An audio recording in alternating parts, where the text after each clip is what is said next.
L'un d'eux est resté handicapé après ce combat. Michael Watson n'a pas laissé une seconde de répit à Chris Eubank pendant la majeure partie de l'affrontement. Il acculait constamment son adversaire, mettait la pression et le détruisait méthodiquement avec ses attaques. Round après round, Watson gardait le contrôle, ses coups atteignant la cible de plus en plus souvent. Mais la fin du combat s'est avérée tragique et décevante. Celui qui avait contrôlé le déroulement de l'affrontement pendant presque tout le duel a fini par devenir lui-même handicapé. Cependant, au moment crucial, Chris Eubank a semblé trouver un second souffle. Il s'est relevé et a continué à se battre. Il a fallu 33 minutes d'un combat acharné pour finalement porter un coup puissant et envoyer Watson au tapis. Après cela, Eubank a achevé son adversaire avec une série de points et le combat a été arrêté. Plus tard, lors d'une interview, Eubank a raconté ce qu'il avait aidé à se relever à ce moment précis.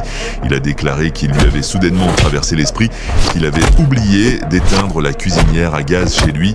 Par conséquent, il devait terminer le combat le plus vite possible pour rentrer à la maison. Michael Watson a perdu connaissance, sa prise en charge a pris du retard, puis il a été transporté à l'hôpital en soins intensifs. Il est tombé dans le coma et a subi 6 opérations intracrâniennes avant de se réveiller 40 jours plus tard. Michael a passé plus d'1 an dans le service de réanimation. On pensait qu'il ne pourrait plus jamais parler ni marcher. Pour aider au traitement de Michael Watson, Chris Eubank a fait don de son propre argent et s'est joint à une campagne de charité. Plus tard, l'organisation a mis en place un combat caritatif pour récolter des fonds dédiés à ses soins. En 2021, 30 ans après cette nuit fatidique, Eubank a de nouveau rencontré Michael Watson. Au fil de ces années de rééducation, et contrairement aux prédictions des médecins, Michael avait réappris à parler et à marcher. L'échange fut bouleversant, Chris lui disant « Je ne peux pas te dire à quel point c'est la seule chose que je regrette dans ma carrière.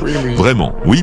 Ce à quoi Michael a répondu « Passe à autre chose, Chris, tout va bien, c'est bon mon frère, avançons dans la vie, nous sommes ici ensemble, vivons dans l'amour, je t'aime Chris, avançons, nous sommes nés, nous sommes bien réels, que Dieu te bénisse, Chris ».